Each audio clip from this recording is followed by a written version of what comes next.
নাফিসা যখন ফিরে গিয়ে হুজুরের মৌন সম্মতির কথা খাদিজা রাদিয়াল্লাহু তাআলা আনহাকে বলেছিলেন, খাদিজা খুশি হয়েছিলেন, তিনিও প্রস্তাব দিয়েছিলেন। এরপরে একদিন শুভ মুহূর্তে রাসূল পাক সাল্লাল্লাহু আলাইহি ওয়াসাল্লাম তার দুজন চাচা হযরত হামজা রাদিয়াল্লাহু তাআলা আনহু এবং আবু তালিবকে সাথে নিয়ে তিনি বিয়ের মজলিসে গিয়েছিলেন। হযরত খাদিজাও রাদিয়াল্লাহু তাআলা আনহা তিনিও তার চাচা আমর বিন আসাদ এবং তার ভাই ওয়ারাকা বিন নাউফেল তাদেরকে সাথে নিয়ে এসেছিলেন। বিবাহের মজলিসে বিভিন্ন কথাবার্তা হলো। এরপরে আবু তালিব বিবাহের খুতবা প্রসঙ্গে রাসূলের চরিত্রের সম্পর্কে তার বক্তব্যে তিনি গুরুত্বপূর্ণ কথা বলেছিলেন যে আমার ভাতিজা চরিত্রের অক্ষয় অমূল্য সম্পদে বিভূষিত, তার কাছে অর্থের দিক থেকে অস্থায়ী সম্পদ তার কাছে না থাকতে পারে, কিন্তু মানবতার জন্য স্থায়ী সম্পদ চরিত্র তার রয়েছে।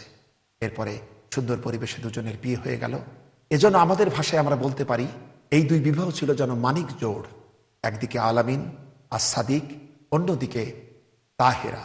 সম্মানিত ভাই এবং বোনেরা, এইভাবে তাদের সুখে দাম্পত্য জীবন শুরু হলো। হযরত খাদিজা রাদিয়াল্লাহু তাআলা আনহা তিনি যখন স্বামী রূপে এই বিশ্বস্ত মানুষকে পেলেন, তখন তিনি তার অঢেল সম্পদ দেখাশোনার পূর্ণ দায়িত্ব তিনি তার স্বামীর পদতলে ঢেলে দিলেন। হযরত রাসূল পাক সাল্লাল্লাহু আলাইহি ওয়াসাল্লাম নিজের সম্পদ এবং স্ত্রীর এই অগাধ সম্পদের মালিকানা লাভ করার পর তিনি চিন্তা করলেন তার ভিতরে মানবতার জন্য যে সুপ্ত প্রতিভা লুকিয়েছিল এটা প্রকাশ করার তিনি এক অনুকূল সুযোগ পেয়ে গেলেন। তখন তিনি ভাবতে লাগলেন যে আবু তালিবের পরিবারে আমি এতদিন ছিলাম, তার বিরাট সংসার, সেই দুর্দশা তার মনে পড়তে লাগলো। আবু তালিবের স্ত্রী ছিলেন হযরত আলীর মা, তিনিও রাসূলকে এত ভালোবাসতেন। হুজুর বলতেন আমার মায়ের পর ইনিই হচ্ছেন আমার মা। হুজুর তাকে সম্মান করতেন। আবু তালিবের এই স্ত্রী হুজুরের কাছে হাত দিয়ে পরবর্তীতে ইসলাম গ্রহণ করেন এবং হুজুর এর সঙ্গে হুজুরের কথায় তিনি পরবর্তীতে মদিনায় হিজরত করে গিয়েছিলেন। এবং যখন তিনি মারা যান তখন রাসূল পাক সাল্লাল্লাহু আলাইহি ওয়াসাল্লাম তার কাফনের সঙ্গে নিজের পবিত্র জামাও দিয়েছিলেন যাতে কবর আযাব থেকে তার এই মা রক্ষা পেতে পারেন। এবং কবরে দেওয়ার আগে তিনি কবরে শুয়ে নিজে কিছুক্ষণ গড়াগড়ি দিয়েছেন এই আশায় আল্লাহ যেন তার কবরকে জান্নাতের টুকরা বানিয়ে দেন।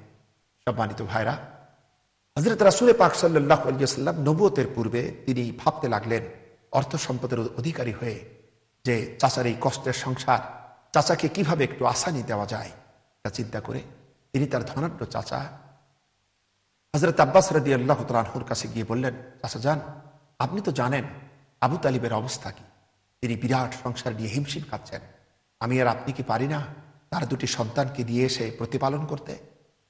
হুজুরের কথাই আব্বাস রাদিয়াল্লাহু তাআলা আনহু সম্মতি দিলেন এবং তিনি এবং হুজুর গিয়ে আবু তালিবের কাছে গিয়ে এই প্রস্তাব দিলেন। আবু তালিব খুশি মনে তার দুটি সন্তান হযরত জাফরকে দিলেন তিনি আব্বাসের কাছে এবং হযরত আলী রাদিয়াল্লাহু তাআলা আনহুকে সেই 4-5 বছর বয়সের আলীকে হুজুর সাল্লাল্লাহু আলাইহি ওয়াসাল্লাম নিজে কোলে করে নিয়ে খাদিজার কোলে উঠায় দিলেন। হযরত রাসূল সাল্লাল্লাহু আলাইহি ওয়াসাল্লাম এবং খাদিজা রাদিয়াল্লাহু তাআলা আনহা নিজের সন্তানের মতো করেই হযরত আলীকে মানুষ করেছিলেন। সম্মানিত ভাই এবং বোনেরা, এইভাবে দেখতে দেখতে হুজুর সাল্লাল্লাহু আলাইহি ওয়াসাল্লামের বয়স 35-এ উপনীত হলো। একদিকে ইলমুল ফুজুলের মাধ্যমে সমাজের কাজ করেছেন, অর্থ সম্পদে ধনশালী হওয়ার পর তিনি সমাজের কাজ করেছেন। গোটা এলাকা তখন তার গুণে মুগ্ধ, সর্বত্র তার নাম ছড়িয়ে পড়েছে। এরকম অবস্থায় কাবা শরীফ জীর্ণ শীর্ণ হয়ে পড়ল। বন্যার তোড়ে দীর্ঘদিন এটাকে মেরামত করা হয় নাই এবং কাবা শরীফ ছিল তো সেই ঘর যে ঘর সম্পর্কে আল্লাহ রাব্বুল আলামিন কোরআনে কারীমে সূরা আলে ইমরান সূরা নম্বর 3 আয়াতে কারীমা হচ্ছে 96। এখানে আল্লাহ বলেছেন, ইন্না আউওয়ালা বাইতি উদিয়া লিন্নাসি লাল্লাযী বিবাক্কাতা মুবারাকান ওয়া হুদাল লিল আলামিন। নিশ্চয়ই পৃথিবীর প্রথম ঘর হচ্ছে মক্কায় অবস্থিত এবং তা হচ্ছে বিশ্ব মানবতার হেদায়েতের দিশারি। সেই কাবা শরীফ হযরত আদম আলাইহিস সালাম নির্মাণ করেছিলেন। এরপর নূহের প্লাবনে এটা জরাজীর্ণ হয়ে পড়ে। এরপর হযরত ইব্রাহিম আলাইহিস সালাম এটাকে পুনর্নির্মাণ করেন। এরপরে বারবার এর উপর আঘাত হয়। এরপরে একসময় যখন এটা পুনর্নির্মাণের প্রয়োজন দেখা দিল, তখন মক্কার কুরাইশরা সিদ্ধান্ত নিয়ে এটাকে পুনর্নির্মাণ করা শুরু করল। যখন কাবার দেওয়াল পবিত্র পাথর হজরে আসওয়াদ পর্যন্ত উন্নীত হলো, তখন প্রশ্ন এলো হজরে পবিত্র পাথরকে কে কাবা শরীফের দেওয়ালে স্থাপন করবে। প্রত্যেকে এটাকে, এই পাথরটাকে অত্যন্ত সম্মান করত, এটাকে তারা গৌরবের জিনিস মনে করত। তাই তারা সবাই বলল আমরা করব। পরিণতিতে এমন সমস্যা দেখা দিল যে গোত্রে গোত্রে ভয়ঙ্কর যুদ্ধ শুরু হয়ে যায়। এরকম পরিস্থিতিতে কুরাইশদের সব থেকে প্রবীণ ব্যক্তি আবু উমাইয়া ইবনে মুগিরা মাখজুমি, তিনি দুহাত তুলে কর জোড়ে সবাইকে থামতে বললেন এবং তিনি প্রস্তাব দিলেন, তোমরা আমার কথায় সম্মতি দাও, আগামীকাল ভোরে কাবার শরীফের এই দরজা দিয়ে মক্কার হেরেম শরীফের পবিত্র হারাম শরীফের দিক দিয়ে যে ছেলে আসবে তার কাছেই তোমরা বিচারের ফয়সালার ভার দেবে। সকলের সম্মতি দিল। পরদিন ভোরবেলায় সুহে সাদিকের পরে আল্লাহর ইশারায় রাসূল পাক সাল্লাল্লাহু আলাইহি ওয়াসাল্লাম ৩৫ বছরের সম্মানিত যুবক, তিনি এই পথ দিয়ে এগিয়ে আসছেন। কুরাইশের লোকেরা বহু চিন্তায় রাত কাটিয়েছে, না ঘুমিয়ে, যে না জানি কে কাল আসবে এবং সে কোন দিকে ফয়সালা করবে। যখন তারা দেখতে পেল তাদের আলামিন আসছে, তখন তারা সমস্বরে খুশি হয়ে চিৎকার দিয়ে বলে উঠল, হাজা মুহাম্মাদুন আল আমিনু কদ রাদিনাহু, এ তো আমাদের আলামিন এবং আমরা তার ফয়সালায় সন্তুষ্ট। হুজুর সাল্লাল্লাহু আলাইহি ওয়াসাল্লাম যখন এলেন, যুবক মুহাম্মদ সাল্লাল্লাহু আলাইহি ওয়াসাল্লাম আসলেন, তিনি সব শুনলেন। তিনি তখন একটি চাদর চেয়ে পাঠালেন, তারা চাদর এনে দিল। হুজুর সাল্লাল্লাহু আলাইহি ওয়াসাল্লাম চাদরটা বিছিয়ে দিয়ে তার আপন হাতে পবিত্র হাজরে আসওয়াদ পাথরকে চাদরের মাঝখানে রাখলেন।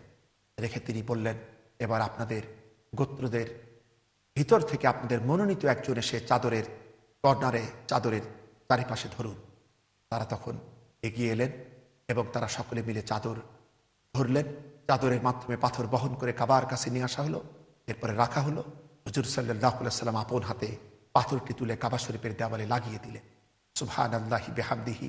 এইভাবে হুজুরের বিচক্ষণতায়, তার দূরদর্শিতায়, তার মহানুভবতায় এই গোত্র যারা জীবনের পরতে পরতে অসংখ্য যুদ্ধ করে ক্ষতবিক্ষত হয়েছে, এরা হুজুরের এই বিচক্ষণতায়, মহানুভবতায়, দূরদর্শিতায় মারাত্মক গৃহযুদ্ধ থেকে এরা রক্ষা পেল। সম্মানিত ভাই এবং বোনেরা, এবং এর মাধ্যমে আরবের সর্বত্র মক্কা মুআজ্জমার সকল গোত্রের মধ্যে হুজুর সাল্লাল্লাহু আলাইহি ওয়াসাল্লামের অনুপম অনন্য মর্যাদা ফুটে উঠল। সম্মানিত ভাই এবং বোনেরা, এইভাবে হুজুর সাল্লাল্লাহু আলাইহি ওয়াসাল্লামের গুণে মুখরিত যখন সমাজ, তখন একটি ঘটনা ঘটল। একবার এর আগে ওকাজ মেলা থেকে হযরতে খাদিজা রাদিয়াল্লাহু তাআলা আনহার চাচাতো ভাই হাকিম বিন হিসাব, তিনি একটি গোলামকে ক্রয় করে খাদিজা রাদিয়াল্লাহু তাআলা আনহার কাছে দিয়েছিলেন। এই গোলামটির নাম ছিল যায়েদ বিন হারেসা রাদিয়াল্লাহু তাআলা আনহু। তখন তার বয়স ছিল 15। হুজুর সাল্লাল্লাহু আলাইহি ওয়াসাল্লাম খাদিজার কাছে এই ছেলেটাকে দেখে মুগ্ধ হয়েছিলেন। এই ছেলেটার অভ্যাস, চরিত্র, তার খেদমতে তিনি মুগ্ধ হয়েছিলেন। তাই তিনি খাদিজা রাদিয়াল্লাহু তাআলা আনহার থেকে এই ছেলেটা চেয়ে নিয়েছিলেন। এই ছেলেটাকে তিনি অত্যন্ত ভালোবাসতেন। যখন যায়েদের পিতা হারেসা, সে যখন জানতে পারলো যে তার ছেলে এক যুদ্ধে হারিয়ে গিয়ে বিক্রি হয়ে গোলামীর জীবন যাপন করছে মক্কাতে, তখন হারেসা এবং তার ভাইকে সাথে নিয়ে তারা দুজন এসেছিলেন তার ছেলেকে উদ্ধার করার জন্য। এসে হুজুরের কাছে বলেছিলেন যে যে আমি তার পিতা, তার চাচা, আমার ছেলে আপনাদের কাছে আছে, আমি আমার ছেলেকে ফেরত চাই। হুজুর তখন বলেছিলেন, আমি এমন লোক নই যে আপনার ছেলে যদি আপনাদের সাথে যেতে চাই আমি তাকে আটকাবো, আর সে যদি না যেতে চায় আমি তাকে ধরে রাখবো, আমি এরকম নই, এবং টাকা পয়সা লাগবে না, আপনাদের কোনো ফিদিয়া দেওয়া লাগবে না। তারা বলেছিলেন, আপনি তো বড় ইনসাফের কথা বলেছেন, ইনসাফ থেকেও বড় কথা বলেছেন। হযরতে যায়েদকে ডাকা হলো, বলা হলো, তিনি চিনতে পারলেন এবং হুজুর বললেন, তোমার ইচ্ছা, তুমি এখন যেতে পারো অথবা থাকতেও পারো। হযরতে যায়েদ বললেন, আব্বা আপনারা ফিরে যান, আমি এই হুজুরের কাছেই থাকবো। তারা তখন বলেছিল, যায়েদ তুই স্বাধীনতার জীবন বাদ দিয়ে গোলামীর জীবন পছন্দ করিস? তখন যায়েদ বলেছিলেন, এই মুহাম্মদ সাল্লাল্লাহু আলাইহি ওয়াসাল্লাম, এই ব্যক্তির কাছে আমি যে ভালোবাসা পেয়েছি, যে মমতা পেয়েছি, আপনাদের কাছে স্বাধীন জীবনের চাইতে তার কাছে গোলামীর জীবন আমি বেশি পছন্দ করি। হুজুর তখন যায়েদের হাতটা ধরে কাবা শরীফের কাছে গিয়ে খুশি হয়ে বলেছিলেন, তোমরা সাক্ষী থাকো, যায়েদ আজ হতে আমার পুত্র। তখন সকলে মিলে সবাই বলতো, যায়েদ বিন মুহাম্মদ। সম্মানিত ভাই এবং বোনেরা, নবুয়ত পূর্বের এই কথাগুলি আলোচনার ভিতরে আমরা আজকে 5টি পর্বের ভিতরে আপনাদের সামনে সংক্ষেপে পরিবেশন করলাম। আমরা এই আলোচনা থেকে হুজুরের মহত্ব, উদারতা, মহানুভবতা শিখতে পারি। আমরা যেন সেই জীবন থেকে, সেই আদর্শ থেকে নিজেদের জন্য কিছু নিতে চেষ্টা করি, তাহলে তার উম্মত হিসেবে আমাদের জীবন হবে সার্থক। সম্মানিত ভাই এবং বোনেরা, আপনারা দোয়া করুন, আগামী পর্ব থেকে আমরা হুজুর পাক সাল্লাল্লাহু আলাইহি ওয়াসাল্লামের মক্কি জিন্দিগি আপনাদের সামনে যথাযথভাবে তুলে ধরার জন্য চেষ্টা করব। আপনারা দোয়া করুন, আল্লাহ যেন সে ব্যাপারে আমাদেরকে সক্ষম করুন, পারঙ্গম করুন, দক্ষতা দান করুন।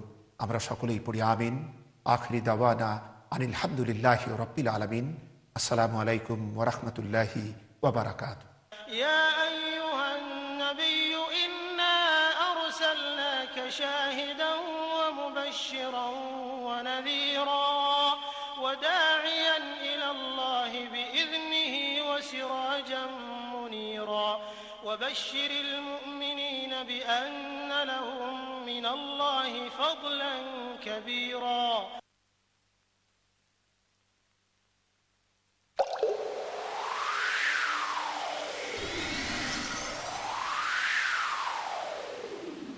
Allah